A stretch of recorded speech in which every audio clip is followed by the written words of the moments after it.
Hola amigos de Propuesta País, estamos continuando con la ronda de entrevistas sobre temas de coyuntura. En esta oportunidad estaremos con el doctor Víctor Zamora, ex ministro de Salud, estuvo a cargo en buena parte de la pandemia, a quien le damos la bienvenida y le agradecemos por estar aquí.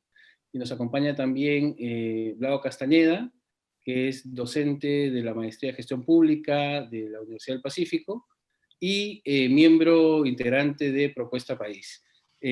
Agradecemos, Víctor, tu gentil aceptación y participación en esta entrevista para hablar de temas de coyuntura, sobre todo, fundamentalmente, sobre la pandemia, la parte pre, durante y, digamos, qué espera el Perú post-pandemia, ¿no?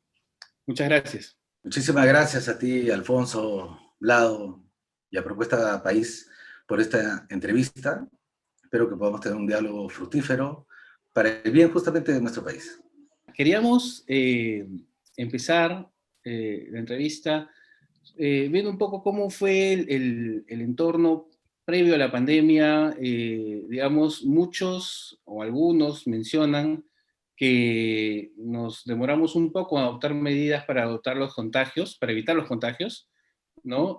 Sabemos que no eras el ministro en aquel momento que se desata el virus a nivel mundial, en Asia específicamente, pero ¿consideras que se pudo hacer algo más en esta etapa previa a la llegada del virus aquí en el Perú en marzo del 2020?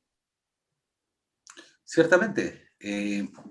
Lo dijimos además constantemente durante las conferencias de prensa en que acompañé al presidente de la República, ¿no? La pandemia encuentra al Perú muy mal preparado.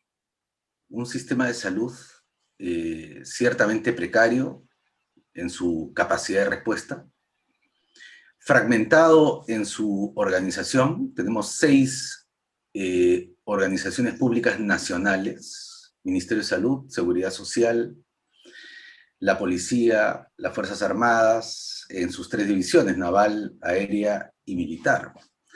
Y además tenemos 24 gobiernos regionales con sus propias capacidades y competencias delegadas a la luz de la ley de descentralización, con enorme independencia en su proceso de toma de decisiones. Esa es la fragmentación. Y tercero, el sistema de salud además es reflejo de la pobreza y la precariedad de los servicios públicos en el Perú. Y eso es bien importante, porque efectivamente la pandemia se mide con 2 criterios, se mide con 2 indicadores: el número de contagiados y el número de personas que fallecen por la enfermedad. El número de contagiados no depende del número de médicos, del número de camas, del número de postas. Depende básicamente de los servicios. ¿A qué me refiero? Si uno quiere mantener el distanciamiento, que la gente use mascarilla y que se lave las manos, especialmente el distanciamiento en momentos en que hay gran acumulación de casos, en donde se toman medidas como la cuarentena, uno tiene que habilitar a las personas para que no salgan. Y si salen, tienen que salir protegidos. 2 millones de personas en Lima no tienen agua. Hay un déficit, una deuda social de más de 1 millón de viviendas para que la gente pueda vivir en condiciones dignas. El hacinamiento es elevadísimo. La calidad del Internet es uno de los más pobres de América Latina, la del Perú. Entonces, si uno quiere mantener a la gente en la casa, tiene que proveerle de agua, de un buen lugar donde vivir, de un buen sistema de comunicación, y cuarto, seguridad alimentaria. Una tercera parte de las viviendas solamente en Lima no tienen una refrigeradora donde poder guardar de manera segura sus alimentos. Y la gente tiene que recibir su dinero producto de su trabajo. Casi 8 de cada 10 trabajadores en el Perú es informal. Y la gran mayoría de ellos hace trabajo manual. Se gana el pan día a día. Tiene que salir a poner un ladrillo, a coser un polo, a vender una palta, para ganar el día a día. La inmensa mayoría de la población económicamente activa del Perú es informal y es manual. O sea, inclusive si tuviese internet en casa, que es de muy mala calidad, no le serviría para hacer teletrabajo, para poner el ladrillo, para coser el polo, etcétera, etcétera. Entonces la gente sale. Cuando sale, se pone en riesgo de infectarse. Y no sale a tomar un tren moderno o buses superventilados. Sale a tomar su combi, su cúster, su colectivo, en los cuales 7 de cada 10 vehículos del parque automotor son informales. Solo 8% de las personas usan el metro o el metropolitano. Por lo tanto, las posibilidades de contagio en el transporte hacia el trabajo hace que se ponga en riesgo. Finalmente, otra de las razones por las cuales sale a cobrar el bono. ¿Por qué sale a cobrar el bono? Porque 1 de cada 4 personas viviendo en pobreza o pobreza extrema tiene una cuenta bancaria, el resto no la tiene. Y por lo tanto, tiene que salir a cobrar su bono en una agencia bancaria. En Caraballo viven más de 1 millón de personas. En Caraballo hay una sola agencia del Banco de la Nación. En Miraflores, donde viven 250.000 personas, hay una agencia del Banco de la Nación. Bueno, entonces usemos la banca privada. En Caraballo hay una sola agencia del Banco de Crédito para más de 1 millón de personas. En Miraflores hay 12 agencias del Banco de Crédito para 250.000 personas. Entonces la inequidad en la distribución de los servicios juega en contra.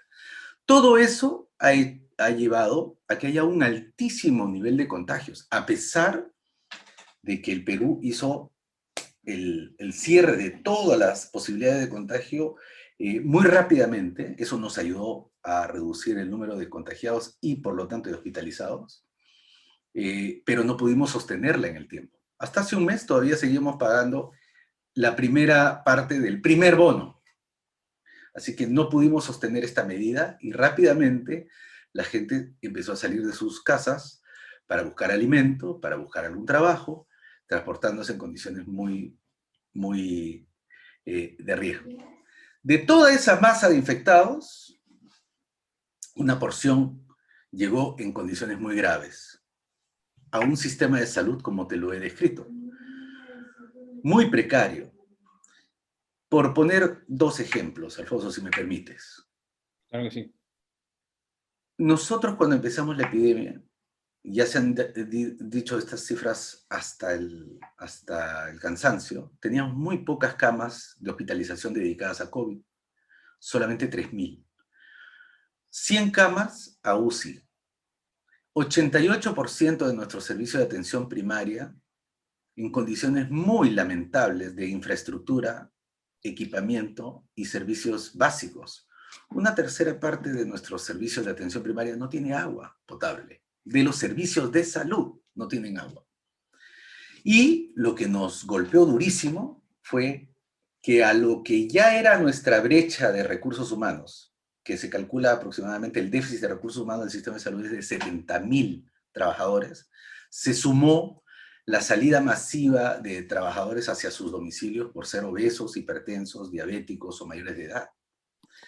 Tanto es así que en el momento en que nosotros empezamos a actuar, teníamos 40% de nuestra masa laboral activa en los servicios de salud, con una epidemia rampante que golpeaba nuestros servicios. ¿Se pudo hacer más? Por supuesto, pero no se pudo hacer más en el corto tiempo en el cual teníamos que responder. En el largo plazo, nosotros debíamos haber llegado a esta epidemia con hospitales modernos, con equipamiento adecuado, con una buena base de datos de cuántas camas existían, si todos estaban equipados de oxígeno o no, habiendo hecho las modificaciones de los contratos laborales, los adecuados incentivos, y dentro de eso, una buena cadena de laboratorios. Llegamos con un laboratorio, un solo laboratorio. En el caso de Colombia, llegó con cerca de 100 laboratorios. Chile llegó con 50 laboratorios. muy temprano en la epidemia, tanto Chile como Colombia y el resto de los países de América Latina ya habían comprado las pruebas moleculares. No es poco conocido esta cifra, pero yo te la voy a dar. El 31 de enero de este año se aprobó el plan de lucha contra la epidemia. El 31 de enero se aprobó el plan de lucha contra la epidemia. Se aprobó con la módica suma de $1 millón, 3 millones de soles para luchar contra esta epidemia. Hoy, al día de hoy, estamos gastando más de 21.000 millones de soles. Casi todo el presupuesto del sector salud de un año se ha ido en esta epidemia. Para que veas cuán poco gastamos al inicio y cuán tarde salimos a comprar. Solamente para finalizar, un ejemplo adicional. Así como nosotros llegamos con un solo laboratorio que estaba en Lima, metropolitana, el sector privado llegó con 3, las universidades llegó con 1, ¿no? Que no terminó de certificar sino muy tarde en la epidemia. La seguridad social, el segundo sistema más grande del Perú, en términos hospitalarios y de potencia como subsistema de salud, recién hace un mes acaba de abrir su primer laboratorio de pruebas moleculares. Cuba llegó con 6 y compró una cantidad de pruebas moleculares que hasta ahora le sigue sirviendo para su vigilancia epidemiológica. Entonces, estructuralmente veníamos ya mal trajeados y coyunturalmente llegamos tarde y con poco para poder prepararnos en la respuesta. Por mi lado, Alfonso me suscita algunas inquietudes, ¿no? Reflexivas sobre lo que el exministro Zamora nos está comentando. Se pudo hacer, siempre claro, uno mirando hacia atrás dice, se pudo hacer más, siempre se va a poder hacer más, pero ¿cómo se puede, dejándonos reflexiones de enseñanza, cómo podemos ver hacia adelante, por ejemplo, el comportamiento de lo que va pasando con el virus, ¿no? No sabemos, es un virus muy joven, porque ahora sabemos que hay, por ejemplo, segundas olas y lo demás. ¿Qué coordinaciones habría que haber hecho en su momento para ver mejor el comportamiento del virus en la lógica de prevención o contención de lo que nos pudo haber pasado, ¿no? Y lo segundo es, para algunos el confinamiento fue muy radical. Fue muy radical. ¿Crees que si se hubiera cerrado las fronteras antes de la llegada del primer caso, no habríamos tenido la presión sanitaria que hubo? ¿Volveremos a tener confinamiento o cómo ves la progresividad? La lógica de mis preguntas es hacer una reflexión hacia atrás, pero mirando hacia adelante. Entiendo. Si se me hubiese hecho esa pregunta hace aproximadamente 5 semanas, yo hubiese tenido todavía dudas hubiera guardado algunas reservas sobre las medidas sociales, las medidas de contención social, ¿no? Las cuarentenas, básicamente, en sus distintas modalidades. Hoy no. Cuando veo que la mayor parte de los países, o los más poderosos países de Europa, están regresando a medidas de cuarentena total, el tiempo nos viene dando la razón. El Perú tomó las medidas que debía tomar por 2 razones. Primera, porque no había forma de evitar el contagio si es que no se hacía una medida radical en la cual las personas se quedasen en sus casas. No teníamos conocimiento sobre el virus y no teníamos capacidad para identificar dónde estaba. En segundo lugar, la razón por la cual uno hace esta medida es para ganar tiempo y preparar los servicios. Nuestros servicios estaban muy mal, no es que estén súper mejor ahora, pero a como estaban, teníamos que evitar que la epidemia se difundiese a una velocidad como efectivamente llegó a ser en algún momento y como está siendo en este momento en Europa. Cuando uno ve a Francia, ahora Inglaterra, antes Irlanda, partes de España, Portugal y otros, incluso Australia, que acaba de levantar sus medidas de contención cuando hayan alcanzado los casos cero, uno se da cuenta de que efectivamente las medidas que tomó fueron correctas. Segunda parte de tu pregunta, pudieron ser tomadas antes, incluso las restricciones de vuelos. Pudiesen haber sido tomado antes, ahora que vemos las cifras del SINADEF. Cuando uno ve las cifras del SINADEF, ya ve un incremento del número de mortalidades, de la mortalidad por COVID, antes de que se fuera detectado el primer caso. O sea, nuestras medidas, aunque rápidas comparado con otros países, debieron ser mucho antes que llegara el primer caso. Pero como tú bien dices, en marzo, de haberlo sabido en marzo, lo hubiéramos hecho. Hoy hay que aprender. Si nosotros somos muy agresivos en abrir nuestra economía, cuando todavía no estamos seguros de tener un sistema poderoso de vigilar y en cuarentenar a las personas, es un riesgo extremo. Lección, debimos haberlo hecho antes. ¿Cómo se aplica hacia el futuro? Cuidado. No abramos tan rápido si que no estamos preparados con un buen sistema de vigilancia. El resto de los países está tomando cuarentenas con tiempos. Francia lo acaba de anunciar solamente por 2 semanas. Alemania lo está guardando para 2 semanas. Inglaterra lo ha puesto para 4 semanas. Y están poniendo esos tiempos porque sus sistemas de vigilancia los tienen que adecuar a sus cuarentenas. Madrid ya está dando resultados, aunque el resto de España está absolutamente afectada por este virus. Y bueno, y en tercer lugar, Vlado, la vigilancia epidemiológica, otra lección aquí es que ninguna medida por sí misma te garantiza el éxito. Todos los países de Europa tienen sistemas de vigilancia epidemiológica con pruebas moleculares y contact tracing. En todos los casos, Francia, Italia, España, Inglaterra, todos tienen contact tracing. Todos en estos momentos están parando su contact tracing. Ya no les es útil, porque la violencia con les está golpeando es enorme. El sistema de contact tracing en Estados Unidos ha fracasado rotundamente, a pesar de que hacen pruebas moleculares casi el triple de lo que hace Europa. Y nos está llevando a una última reflexión. Si la conducta de los ciudadanos, que es la gran lección de Asia, no cambia, no hay vacuna, no hay laboratorio, no hay sistema de contact tracing que pueda detener esta epidemia. La epidemia se detiene con la conducta de la gente. Y donde se ha dado resultados es en Asia, donde largamente el distanciamiento social, la respuesta a las normas es mucho más estricta que en el resto de nuestros países, ¿no? De hecho, Alemania es el último en entrar en esta danza de los casos, ¿no?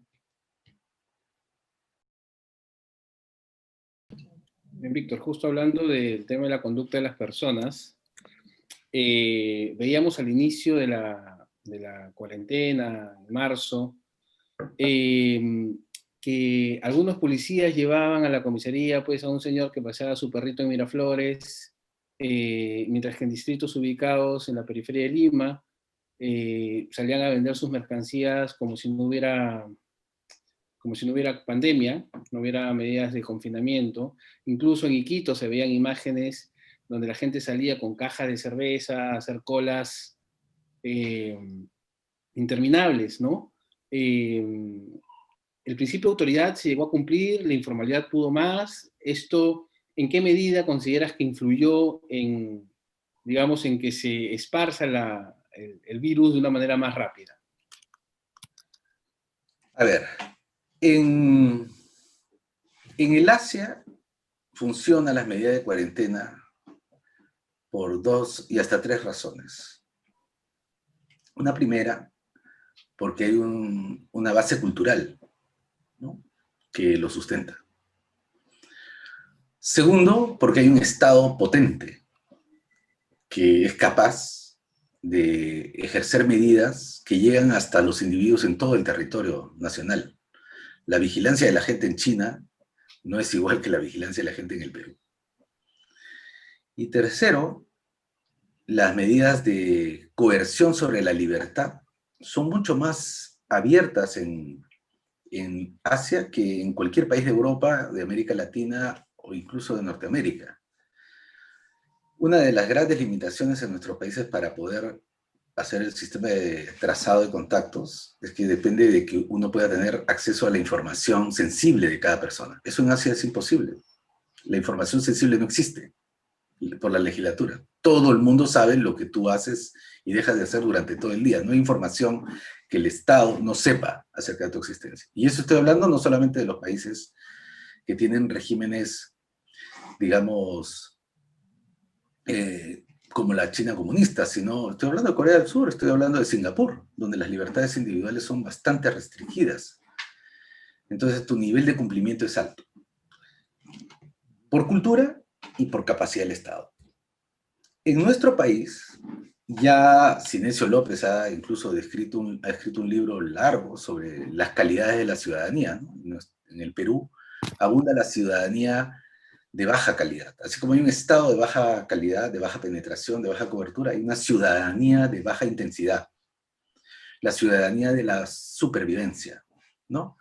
La ciudadanía que no cumple las reglas para poder sobrevivir, para poder escalar socialmente, ¿no?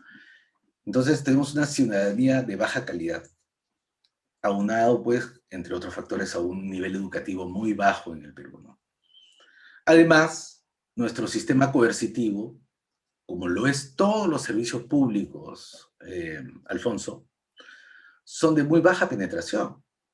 Uno no puede esperar que haya un policía cuidando a cada peruano en lo que va a hacer en cada momento y en cada lugar. Es imposible. Cuando uno quiere, en los servicios públicos en general, todos nuestros servicios públicos son mantas cortas. O te cubres la cabeza o te cubres los pies. Pero no puedes cubrir todas las actividades que supuestamente están mandatadas a hacer los servicios públicos. Dime, un fin de semana, un sábado, a la policía cuidando todas las playas del Perú, porque asumimos que las personas no van a cumplir su responsabilidad. Si sale toda la policía a cubrir las playas, bueno, faltan los mercados. Bueno, vamos a cubrir los mercados, ya. ¿Y las discotecas? ¿Y las fiestas familiares? Y se te acabó la policía, ya no se puede más. Inclusive sumándole el ejército. No se puede cuidar a cada ciudadano todo el tiempo, en todo lugar. Tenemos que tener algún nivel de confianza en la ciudadanía, por más que ésta sea de baja calidad. Te pongo un ejemplo. Yo particularmente tengo mis dudas sobre si la decisión de no abrir el Estadio Nacional sea correcta para el partido. Parece trivial, pero para el siguiente partido la propuesta es abrir el estadio a una décima parte de su capacidad, que entren 5.000 personas. En un espacio abierto, no cerrado. En un espacio donde pueden controlar el aforo. O sea, se le puede decir a esas 5.000 personas en qué lugares se van a sentar. Si nosotros no podemos abrir el estadio para que entren 5.000 personas a un espacio abierto con control de aforo, es que no podemos hacer nada. Es que no podemos hacer nada. No, ni confiamos en la gente, ni podemos como instituciones controlar 5.000 personas en un estadio con espacio abierto de bajísimo riesgo de contaminación. Si no podemos hacer eso y no podemos confiar en la gente, simplemente no podemos controlar nada. Ese es un mal signo. Víctor, y yendo a otro tema, acá en Propuesta País también nos preocupamos de los temas que tienen que ver con la gestión pública y el desarrollo de lo que es la intervención pública. Y un tema que ha salido, y sigue saliendo, por cierto, fue el tema de las pruebas, ¿no? Había toda esta reflexión de que si se hacen las pruebas rápidas, o se hacen las pruebas moleculares.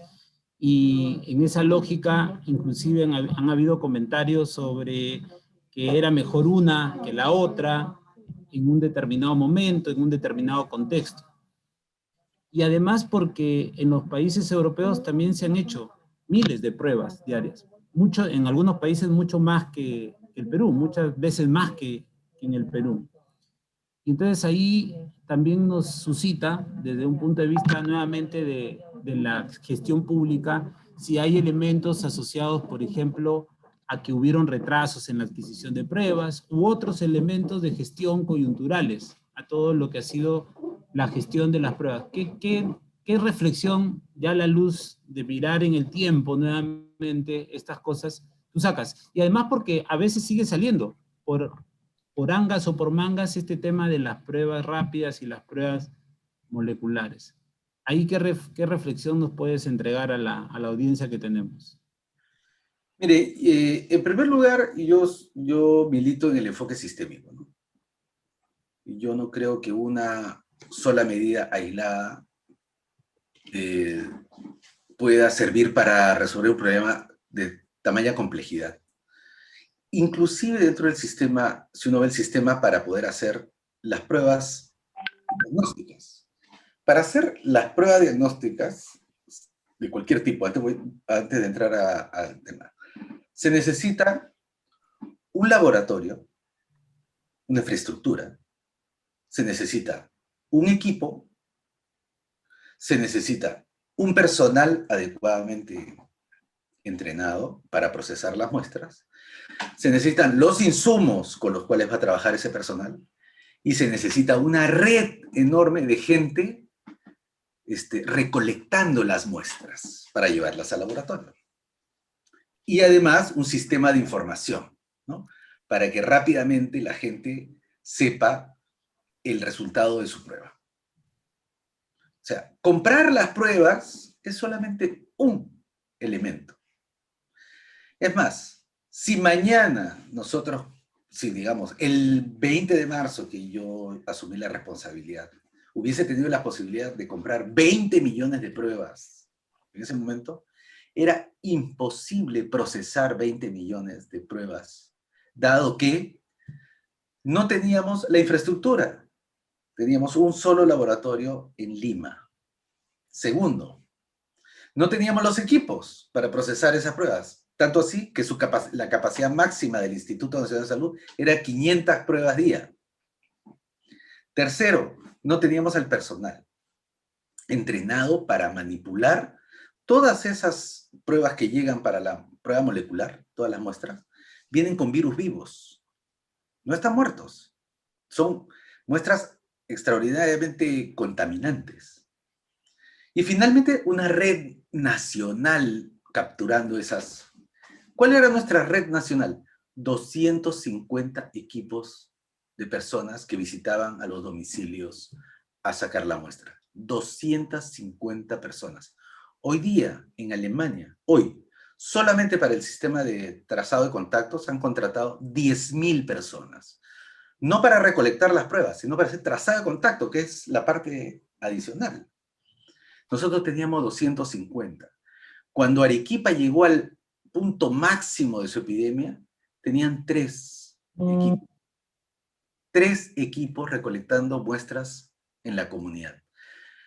Loreto no tenía ninguno porque estaba absolutamente devastado su personal de salud, además enfermo.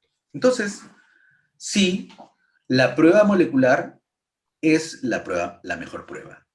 Pero el Perú no tenía la capacidad sistémica para procesar esa cantidad de muestras.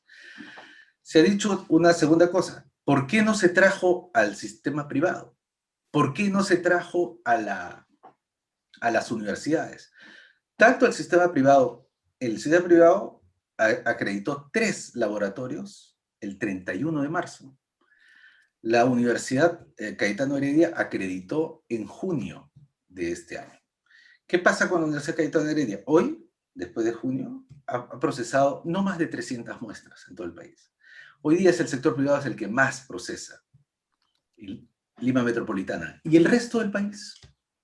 O sea, tomar muestras en Puno, tomar muestras en Madre de Dios, tomar muestras en Tumbes, tomar muestras en Purús y enviarlas a Lima, llegan en 2 o 3 días. Procesarlas toma 2 días. ¿Eso cuántos son? 5 o 6 días de demora hasta que te llegue el resultado. Bueno, nosotros, lamentablemente, ni construimos los laboratorios cuando debió ser su tiempo, hace mucho tiempo, ni teníamos el personal, ni teníamos los equipos, y cuando debimos comprar las pruebas moleculares, no las compramos. Durante nuestra gestión de 120 días, pusimos en operación 20 laboratorios. En 120 días pudimos multiplicar por 20 la capacidad del laboratorio. Pudimos multiplicar por 16 veces más la capacidad de procesamiento del Instituto Nacional de Salud. Cuando yo dejé la responsabilidad del sector, empezamos con 500 pruebas día, lo dejamos con 8.000 pruebas día. Hoy día estamos alrededor de las 10.000 pruebas moleculares día. Muy poco todavía, tenemos que aumentar esa capacidad, pero estructuralmente este sistema debió apostar más por la salud pública del Perú. No se hizo antes y se tiene que hacer más después, ¿no? Sí, son desgarradoras las cifras que nos mencionas de la capacidad, digamos, de operativa que tenían para hacer el tema del traslado de las muestras. Y como tú bien dices, es un tema que tiene varias aristas, no solamente es que existan las muestras, incluso teniendo las pruebas rápidas, o las pruebas moleculares, perdón, no tenían al equipo, aunque hubiera comprado 8 millones o 10 millones, no hubiera sido posible tomar las pruebas a todos los ciudadanos por el déficit que mencionas, ¿no? Lo mismo ocurre con las camas hospitalarias, la capacidad de oferta del sistema de salud sin pandemia ya era calamitosa, ya era un desastre. La pandemia lo que hizo fue agudizarlo, haciéndolo más crudo y desgarrador, como la gente iba llegando a los hospitales y no había camas para atenderlos, y tampoco habían, los que estaban hospitalizados, camas UCI, ¿no? Teníamos muy pocas camas UCI, han hecho esfuerzos por incrementarla 10, 15 veces la capacidad que había. Sin embargo, tampoco, mencionaban también que tampoco podían tener más camas UCI, no solo por la infraestructura como tal, sino por el equipamiento que supone que una habitación UCI pueda, o un espacio para UCI pudiera funcionar como tal, que es el equipamiento como el desfibrilador, el respirador, además del equipamiento, los médicos intensivistas que operan estos equipos, el personal asistencial. ¿Qué tantos médicos tenemos intensivistas en el país, digamos, que pudiera haber sido capturado del sector privado o que sirvan de soporte del sector privado para que ayuden a enfrentar este tema, ¿no? O médicos que recién hayan salido o hayan sido titulados, o médicos extranjeros de Cuba, de Venezuela, que hay en el país, o de cualquier otro país donde, digamos, la oferta de salud sea mejor y puedan habernos dado algún tipo de ayuda o de soporte para poder tener más camas UCI. ¿Qué es lo que limitó al gobierno poder lograr eso? A ver, lo que tú describes es correcto, ¿no? Durante todos estos tiempos hemos debatido desde dos perspectivas. Una perspectiva estructural, sistémica, qué tipo de sistema tenemos y sus múltiples fallas y cómo gestionar este sistema. Y por otro lado, los que proponían medidas aisladas, ¿no? O pruebas, o comprar ventiladores, o comprar oxígeno, pero medidas aisladas que no engarzan en un sistema. Yo he puesto este ejemplo en otras oportunidades, ¿no? Entramos a la carrera, a una carrera de Fórmula 1, con nuestro tico, ¿no? Nuestro tico. Y teníamos que competir con automóviles de primera gama. Y dentro de eso también habían automóviles sedán, ¿no? En la mitad. Pero nosotros teníamos un tico.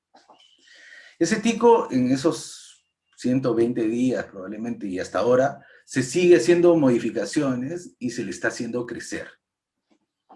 Pero en plena carrera nos dijeron, bueno, cámbiale las llantas. Con la llanta vamos a ganar.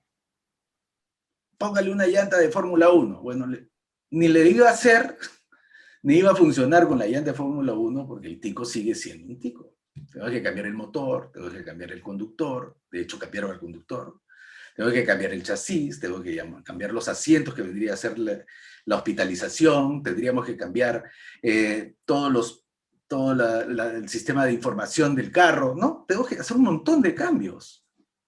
Bueno, en la materia que tú preguntas, que es básicamente hospitalización, y dentro de hospitalización, nuevamente, infraestructura, equipamiento, personal, insumos y un sistema de información. Empecemos por esto, lo más sencillo, sistema de información. Cuando empezamos la epidemia, no me lo vas a creer, pero es así, y formamos el comando COVID, una de las primeras tareas del comando COVID fue ¿cuántas camas hay en el Perú? Fue el comando COVID, ¿no? Cuando vinieron y se sentaron los jefes de todos los sistemas de salud, trayendo su información, que por primera vez pudimos decir cuántas camas de hospitalización teníamos para COVID y cuántas camas para unidad de cuidados intensivos.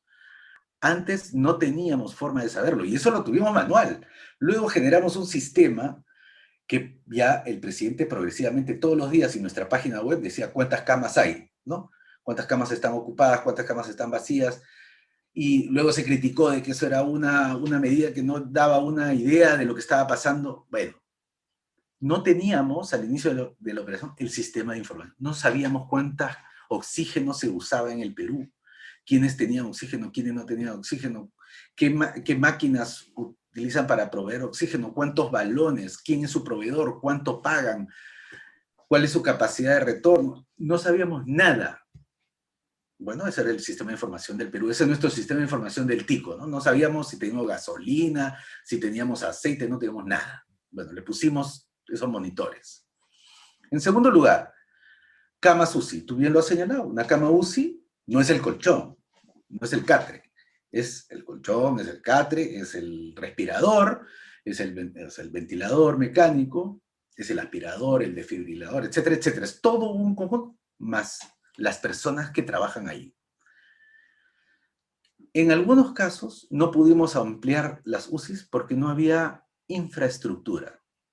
El Hospital Regional de Loreto, el de Iquitos. El Hospital Regional de Iquitos se usó la UCI, se llenó la UCI, se abrió un ala especial para poner más camas UCI.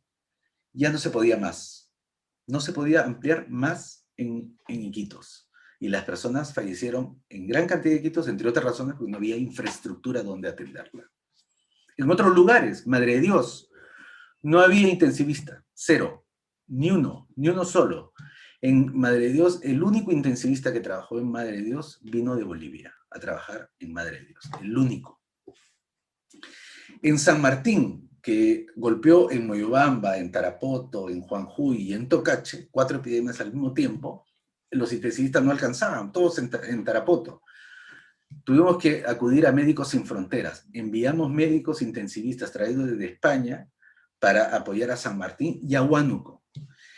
4 regiones además enviaron cartas a la Embajada de Cuba y se trajeron equipos desde Cuba, tremendamente criticados. El hospital de Ate, cuando se abrió, estaba cero, pelado ese hospital, se montaron las camas.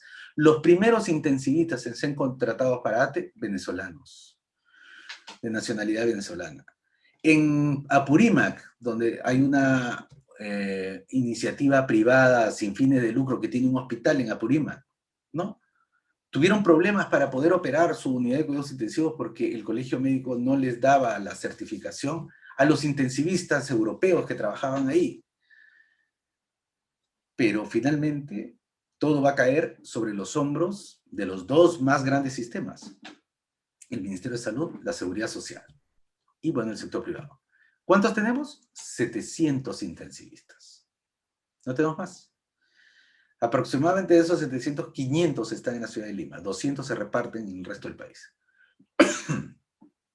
Entonces, teníamos infraestructura, muchos de nuestros hospitales, Alfonso, por ejemplo, el Hospital Mogrovejo, que tiene su unidad de cuidados intensivos, tiene 300 años ese hospital.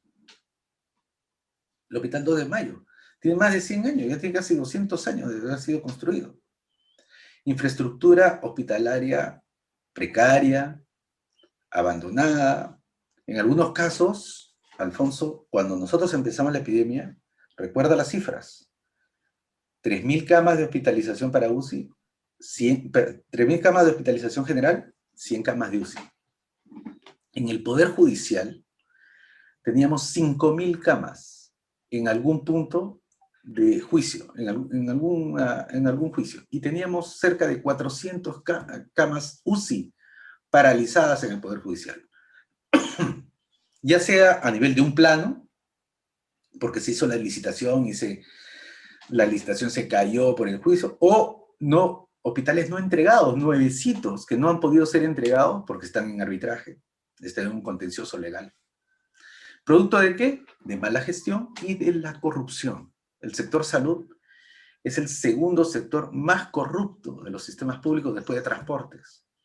El informe que ha hecho la Contraloría establece que el año pasado, en el 2019, se calcula que se ha perdido aproximadamente 1.500 millones de soles en corrupción. Con esos 1.500 millones de soles se hubiese podido construir 250 centros de salud en todo el país. Entonces, el sector salud del Perú es un sector salud enfermo. Enfermo de abandono, porque se invierte poquísimo, 3.3 del Producto Bruto Interno, comparado con otros países que invierten más del 5 a 6, 7% del Producto Bruto Interno. 250 euros per cápita en el Perú, por año. Uruguay invierte 900 euros. O sea, la diferencia es abismal. El caso de Chile invierte 700. Nosotros somos los que invertimos menos. Segundo, primero abandonado. Luego, partido en miles de pedazos. En miles no, pero múltiples fragmentos. Mal descentralizado. Y con una débil gestión y además penetrado por la corrupción. Un punto final, solamente en la gestión, Alfonso. Yo, como ministro de la pandemia, fui el 8º ministro de salud del gobierno de PPK. La ministra actual es la 9ª. Viceministros hemos tenido aproximadamente 27, según mi última cuenta. 27 viceministros de salud en aproximadamente 4 años, casi 5 años. De todos los directores regionales de salud, el 80% ya no son los que se nombraron hace 1 año y medio. No hay carrera en gestión en salud. Todos los planes se quedan a medias, no hay largo plazo. Entonces, es un sistema muy debilitado, muy enfermo. ¿Cuál es la lección? Bueno, hay que construir uno nuevo. Hay que construir uno nuevo. No va a ser la última epidemia y tenemos que enfrentar los problemas de siempre, además. Ya en tu calidad de exministro, habiendo tenido la oportunidad de dirigir el destino de la Rectoría en Salud, de los servicios en salud desde el MINSA, hay varios temas que nos van quedando seguro en el tintero, ¿no? Los aspectos económicos y el impacto de la pandemia en lo económico, los aspectos laborales del personal de salud, y de la protección del personal de salud, los temas que han salido nuevos en gestión pública, como el trabajo remoto, ¿no? No existía. Pero en esta última parte queremos que nos digas en algunos minutos ¿cuál es tu reflexión de lo que ahora se está discutiendo en un espacio como el Acuerdo Nacional, en donde se está discutiendo en el marco del Pacto Perú, esta lógica de ir hacia un sistema, justamente tú lo mencionabas, un nuevo sistema de salud, único, unificado, aunque el discurso del presidente de la República dice unificado.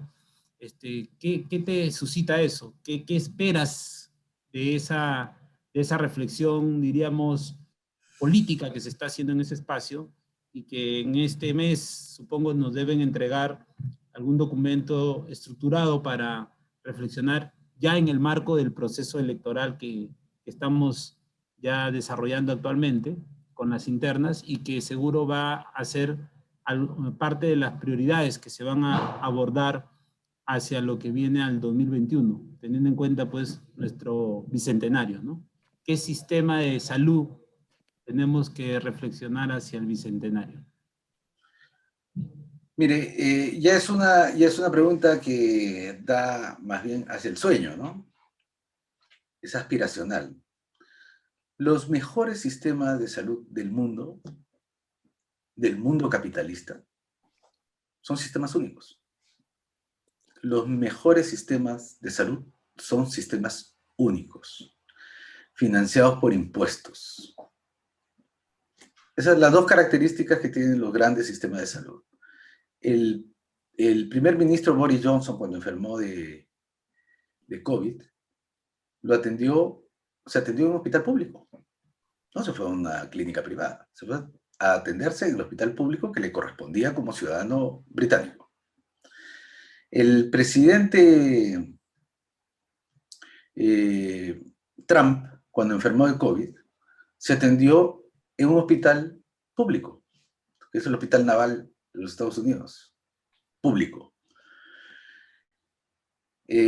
Solamente para dar ejemplo, la vicepresidenta de Finlandia, público. Entonces, nosotros debemos aspirar a tener un sistema único, no fragmentado, único, público de salud.